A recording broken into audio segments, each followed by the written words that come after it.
جان کنم یک خضروانه چی کنم مسافرم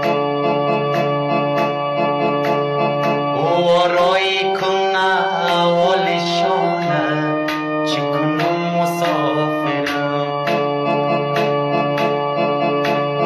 خدا کنه که مادر خوب باشه چی کنم مسافرم از مکندنم میشه آب دانه چی کنم مسافرم